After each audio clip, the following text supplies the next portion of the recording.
Good day. At the President Nicolas Lobato International Airport, where the President of the Republic, José Ramos Horta, as well as the Prime Minister, Kairala Shanana Guzmão, the Vice Prime Ministers, and other fellow members of government, along with the diplomatic corps, are present here today to welcome a high-level guest, which is the President of the Senate of Cambodia, His Excellency Mr. Hun Sen, who will be doing a 3-day official state visit.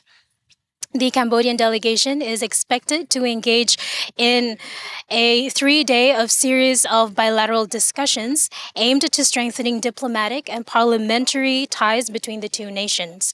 This visit underscores the growing importance of the Southeast Asian cooperation and regional solidarity. The President of the Cambodia Senate will be arriving along with 50-plus delegates on the China Southern Airlines and will be touching down around 5:30. The President of the Republic, along with the Prime Minister, will be present on the tarmac to personally receive President Hun Sen along with his delegates in a gesture that reflects the strong and growing ties between our two nations.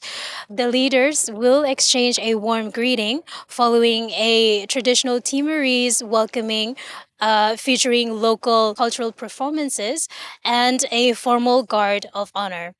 The 3-day visit makes a significant chapter in regional diplomacy as both nations look to enhance cooperation on matters of governance, economic development, and inter-parliamentary collaboration.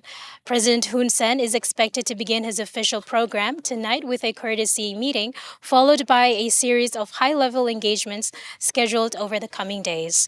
We'll continue to follow every development throughout the historic visit. For now, I'm Digna reporting for Tatoli.